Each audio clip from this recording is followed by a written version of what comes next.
Hello my dear student, how are you? Welcome to your beautiful channel CV's Physics Tutorial, the place where you learn the jackass things in the physics. So class 10 light refraction and reflection success series में आपका बहुत बहुत स्वागत है। आज हम लोग देखेंगे लेक्चर नंबर 2। लेक्चर नंबर 1 में बेटा देखा था कि रिफ्लेक्शन में कितने टर्म्स आते हैं। आज हम एक एक टर्म बेसिक से स्टार्ट करेंगे और धीरे धीरे आगे बढ़ेंगे, ठीक है। तो देखिए बेटा, व्हाट इज, पहले तो हमारे माइंड में ये सवाल आता है कि what is light. Question is that what is light, light क्या है सर, ठीक है सर।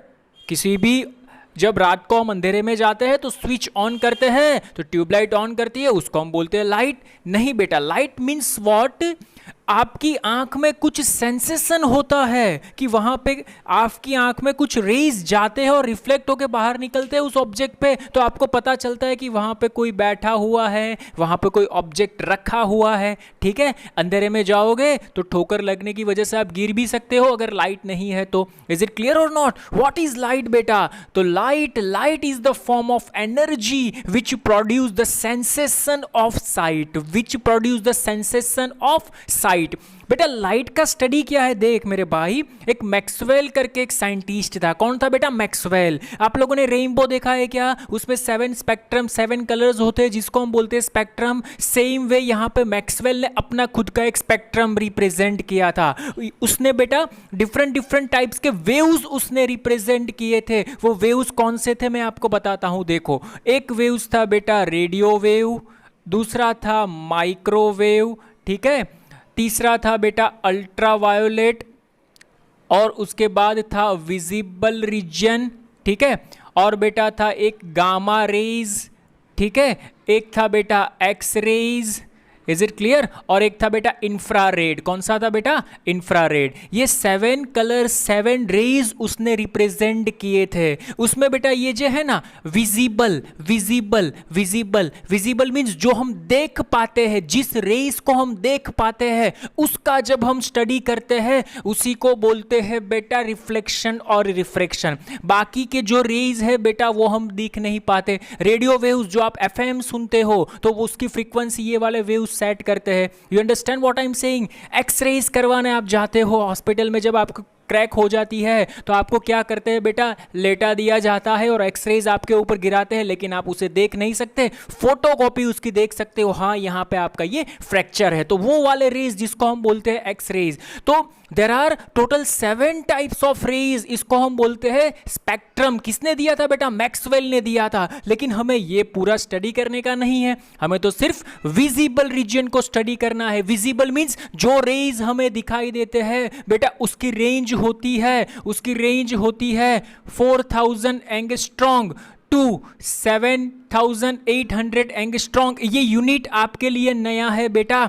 लाइट को मेजर करने के लिए हम एक यूनिट यूज करते हैं जिसको बोलते हैं एंगस्ट्रॉन्ग। जनरली हम लोग डिस्टेंस किस में मेजर करते हैं बेटा? मीटर में, मीटर में, सेंटीमीटर में, मिलीमीटर में, ठीक है। तो बहुत छोटा सा डिस्टेंस अगर हमें मेजर करना है, उसको मेजर करने के लिए हम यूनिट यूज करते हैं बेटा, उसको बोलते हैं एंगस्ट्रॉन्ग। एंगस्ट्रॉन्ग किसका यूनिट है बेटा? डिस्टेंस का यूनिट है। लाइट को मेजर करना है तो लाइट को आप किस में मेजर करोगे बेटा? एंगस्ट्रॉन्ग में मेजर करोगे। You understand what I am saying? एक रिलेशन है बेटा, ध्यान में रखना। 1 angstrom is equal to 10⁻⁻10 metre. जैसे रिलेशन था 1 metre is equal to 100 centimetre, तो यहां पे एक रिलेशन बनता है 1 angstrom is equal to 10⁻⁻10 metre. बोल बोल बोल बोल बोल बेटा, लाइट को मेजर करने का यूनिट कौन सा है बेटा? एंगस्ट्रॉन्ग। और एंगस्ट्रॉन्ग जो यूनिट है तुम्हारा वो क्या रिप्रेजेंट करता है आपको पूछेंगे। Angstrom is the unit of distance, time और लेंथ। क्या आएगा? तो डिस्टेंस और लेंथ बोथ आर सेम, तो वो डिस्टेंस का यूनिट है। एंगस्ट्रॉन्ग क्या रिप्रेजेंट करता है बेटा? Distance. Length means distance represent करेगा। Is it clear? ये अगर हमारे नॉलेज में होना चाहिए। एक और चीज़ मैं बेटा बताता हूँ आपको, जब भी हम किसी के साथ अगर हम लड़ाई करने जाते हैं और बस ऐसे ही चले गए, हमारे पास कुछ नहीं है, तो हम मार खा के आएंगे। तू भी समझता है ना, हम क्या खा के आएंगे? सब लोग हमें मार देंगे लेकिन हमारे पास हमारे पास अगर कुछ है तो हम भी भले ही हमने मार खाया, लेकिन सामने वाले को एक दो तो लगा के आएगा कि नहीं। सेम थिंग बेटा, अगर आपको फिजिक्स अच्छी तरह से प्रिपेयर करना है, फिजिक्स में अच्छे से मार्क्स लाने हैं, तो छोटी छोटी बातों को जानिए। फिजिक्स में कितना भी डिफिकल्ट क्वेश्चन आए, अरे कुछ तो लिख के आओगे मेरे भाई, कुछ ना कुछ तो लिख के आओगे ना उसमें। अगर आप जानते ही नहीं हो तो क्या लिख के आओगे मेरे बेटा? इज इट क्लियर और नॉट? ओके, तो छोटी छोटी बातें इंपॉर्टेंट है लाइट को स्टडी करने के लिए। अभी हम सीधा नहीं जाएंगे लॉ ऑफ रिफ्लेक्शन पे। लॉ ऑफ रिफ्लेक्शन से पहले उसके रिगार्डिंग जो छोटे छोटे टर्म्स है बेटा, उसके ऊपर डिस्कशन करेंगे। तो उसमें पहला टर्म्स है बेटा नेचर ऑफ लाइट। लाइट का नेचर कैसा है? तो बेटा मैंने एक स्टडी किया। क्या स्टडी किया? देख यहाँ पे मैंने लिया एक मोमबत्ती और यहाँ पे एक शीट आपको दिखाई देती है। शीट में छोटा सा हॉल किया और यहाँ से मैंने ऑब्जर्व किया।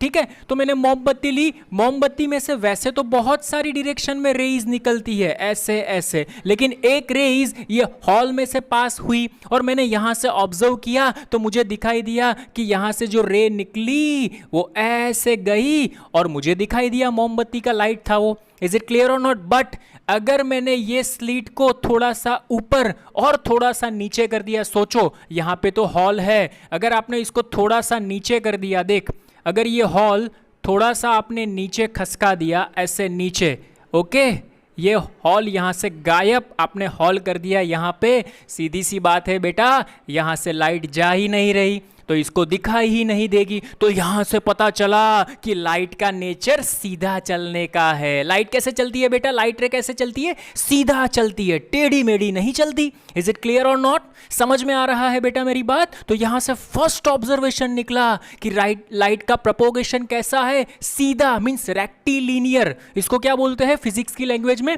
Rectilinear propagation. देख मेरे भाई, जब भी रेक्टिलिनियर स्ट्रेट लाइन की बात आती है तो स्ट्रेट लाइन के साथ ज्योमेट्री ज्वाइन हो जाती है। बच्चों को स्ट्रेट लाइन ज्योमेट्री थोड़ा सा डिफिकल्ट लगता है, इसीलिए ये चैप्टर के एग्जाम्पल भी उसको डिफिकल्ट लगते हैं। ठीक है, लेकिन हम बहुत ही स्मूथली वे में इसको आगे बढ़ाएंगे, आपको बहुत मजा आने वाला है। ठीक है, आइए चलिए तो इसके बारे में जानते हैं। What is the nature of light? तो देख यहाँ पे light travels from the source, देख सोर्स से लाइट निकली along a straight line, straight line में निकली, इसको हम बोलते हैं रे। इसको हम क्या बोलेंगे बेटा? रे। आपको पूछेंगे व्हाट इज रे, तो यहां से आप डेफिनेशन दे सकते हो, light travels from the source along a straight line, that is called ray. You understand बेटा? समझ में आ रहा है? 100% श्योर, डन, सुपर। चल next one. Ray nature has been used to explain the phenomena reflection और रिफ्रैक्शन। ये जो लाइट का रे नेचर है बेटा, रे नेचर है बेटा, वो क्या रिप्रेजेंट करता है?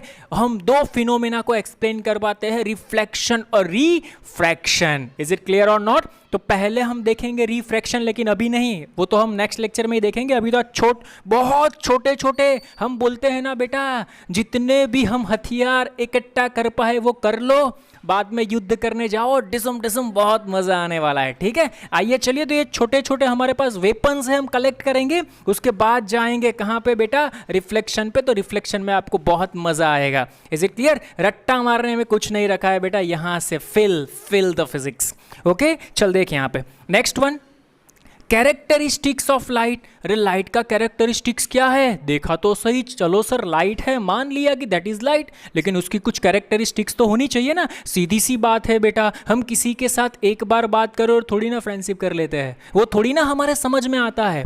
ठीक है, हम उसके साथ दो बार 3 बार उसके साथ बहुत नज़दीक जाए और समझे एक दूसरे को, ठीक है, तो बाद में वो भी आपके समझ में आ जाएगा और वो उसको भी आप समझ में आ जाओगे। Is it clear? तो लाइट को नज़दीक से समझने के लिए हम लाइट की कैरेक्टरिस्टिक के बारे में जानते हैं। आइए चलिए, what is the characteristics of light? First one, speed of light is 3 × 10⁸ metre per second in vacuum.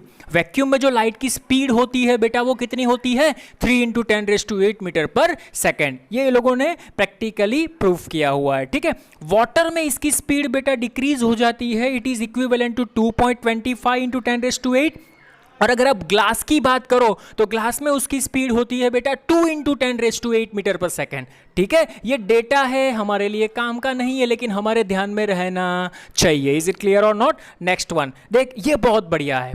It's speed changes one medium to another medium. देख, अगर लाइट एक मीडियम में से दूसरे मीडियम में जाता है तो उसकी स्पीड में चेंज आता है, उसकी स्पीड में चेंज। सर एग्जांपल देखो, एक एग्जांपल मैं तेरे को देता हूं। अगर तू स्विमिंग पूल में है, स्विमिंग पूल में तेरे पास लेजर है, तूने लेजर लाइट को ऐसे मारा, ठीक है, तो पानी के अंदर जितनी स्पीड होती है, पानी के अंदर जितनी स्पीड होती है, उससे स्पीड जब लेजर लाइट बाहर निकलेगी हवा में, वहां पे ज्यादा होगी। देख, तू देख सकता है यहां पे पानी के अंदर स्पीड कितनी है लाइट की, 2.25 × 10⁸, और वैक्यूम में कितनी स्पीड है, 3 × 10⁸। कौन ज्यादा? ये ज्यादा ना। ठीक है, तो it's speed changes one medium to another medium. जब लाइट रे एक मीडियम में से दूसरे मीडियम में जाती है तो उसकी स्पीड चेंज होती है बेटा। ये फिनोमेना बेटा हम पढ़ेंगे रिफ्रैक्शन में। किस में पढ़ेंगे बेटा? रिफ्रैक्शन में। Is it clear? मैंने ये तो आपको बताया। उसका प्रपोगेशन कैसा है बेटा? रेक्टिलिनियर प्रपोगेशन है। इज इट क्लियर और नॉट? लाइट कैसे प्रपोगेट करती है? रेक्टिलिनियर का मीनिंग क्या होता है? सीधा चलती है। उसका मीनिंग है वो हमारे जैसी टेढ़ी नहीं है, वो सीधा चलना पसंद करती है। इज इट क्लियर और नॉट? समझ में आ रहा है बेटा? So this is the key point, this is the key point. 1 marks के क्वेश्चन यहां से निकल सकते हैं जो हमारे माइंड में रहने चाहिए। ठीक है, नेक्स्ट वन बेटा, light gate reflected when it falls on a polished surface. ठीक है, सीधी सी बात है, आप लोगों ने शायद स्कूल में पढ़ भी लिया होगा। सपोज ये मिरर है, मिरर की एक साइड सपोज पॉलिश्ड की हुई है, तो ये लाइट अगर इंसिडेंट हुई तो ये यहाँ से ऐसे रिफ्लेक्ट भी हो सकती है। Is it clear? Incident means गिरना। इंसिडेंट का मीनिंग क्या होता है? किसी के ऊपर गिरना, ये किसी के ऊपर गिर रही है। ठीक है, ओके, और यहां से रिफ्लेक्ट होना, तो उसको हम बोलेंगे reflection. Okay, now the frequency of light remain same in all the medium. Very very most IMP की पॉइंट बेटा, यहां से 1 मार्क्स के क्वेश्चन में पूछा जा सकता है। ठीक है, कि which term remains constant in all the medium, तो आपको यहां पे आंसर देना आना चाहिए frequency remains constant in all the medium. Is it clear और नॉट? समझ में आ रहा है बेटा? Okay, done, 100% sure. Sir frequency का मीनिंग क्या होता है बेटा? Frequency means frequency represent the colour, frequency represent the, it is the characteristics of colour. देख, मैं तेरे को बताता हूं, सीधी सी बात है। अगर तेरे पास लेजर लाइट है, वो रेड कलर की है, अगर तूने पानी के अंदर से लेजर लाइट को ऑन किया, पानी वो अलग medium that is known as water, और बाहर का मीडियम एयर, तूने लेजर लाइट को ऑन किया तो पानी में रेड, तो बाहर भी रेड ही निकलेगा ना, थोड़ी ना वो जादूगर की ब्लू निकलेगा। तो कलर क्या है बेटा? Characteristics of frequency. Frequency represent करेगा डिफरेंट कलर डिफरेंट फ्रीक्वेंसी। इसका मीनिंग क्या होगा बेटा? पानी में भी रेड, बाहर भी रेड, फ्रीक्वेंसी सेम। समझ में आ रहा है? The frequency of light remains same in all the direction. अरे समझ में आ रहा है तो बोल मेरा बेटा yes. Is it clear? Done, 100% sure. आगे बढ़े क्या? हाँ जी सर, चलिए आगे। ये छोटे छोटे टर्म्स है बेटा जो हमारे माइंड में रहने चाहिए। ओके, उसके बाद आता है बेटा मीडियम। मीडियम मीडियम ठीक है, सब्सटेंस थ्रू विच, जिसमें से लाइट पास होती है उसको हम बोलते हैं मीडियम। जिसमें से लाइट पास होती है उसको हम क्या बोलते हैं बेटा? मीडियम। देख यहाँ पे, substance through which light propagates और tends to propagates. Light propagates और टेंड्स टू प्रोपोगेट। देख, अगर कांच का मीडियम है तो लाइट सीधी पास हो जाएगी, जिसको हम ट्रांसपेरेंट मीडियम बोलते हैं।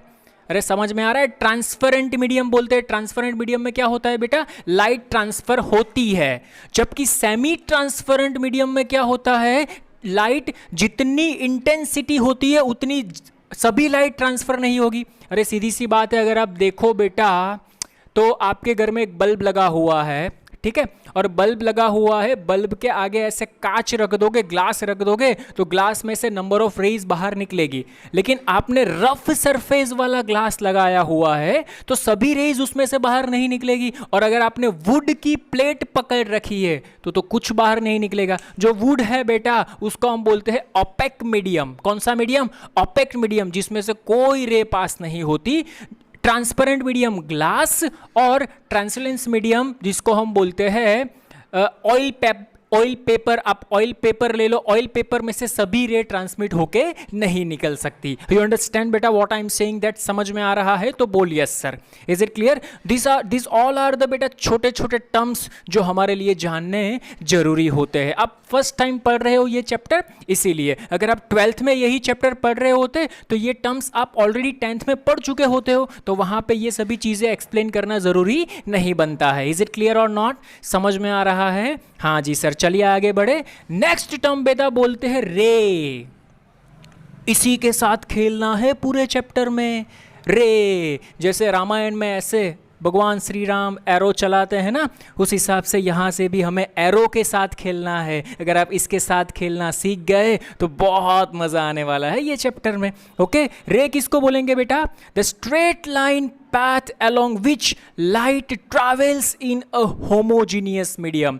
ठीक है, देख ये सिंगल मीडियम है तो ये लाइट रे चली तो हमें यहाँ पे चल रहा है, हमें यहाँ पे पता चल रहा है कि सपोज ये कोई मिरर है, ये लाइट रे ऐसे आई, अगर मिरर नहीं होता तो लाइट रे ऐसे चलती, मिरर की होने की वजह से ये ऐसे ट्रांसफर हो गई। तो ये एरो का खेल है। अगर आप एरो ही नहीं बताओगे बेटा तो कैसे पता चलेगा कि लाइट रे आई कहाँ से, लाइट रे गई कहाँ पे? इज इट क्लियर और नॉट? समझ में आ रहा है? सिर्फ आप ऐसे ड्रॉ करोगे तो नहीं पता चलेगा लाइट कहाँ से आई और कहाँ से गई। तो हम किसका यूज करते हैं बेटा? एरो का यूज करते हैं। The straight line path along which the light travels in a homogeneous medium is called रे। और रे को हम बेटा ऐसे रिप्रेजेंट करते हैं। Very very most IMP red में मैंने लिखा है, आपको याद रखना है, अ सिंगल रे can't isolated from a source of light। Source of light में से कभी भी सिंगल रे निकल नहीं सकती। वहां पे रे जो निकलती है वो बल्क में निकलती है, सभी डायरेक्शन में।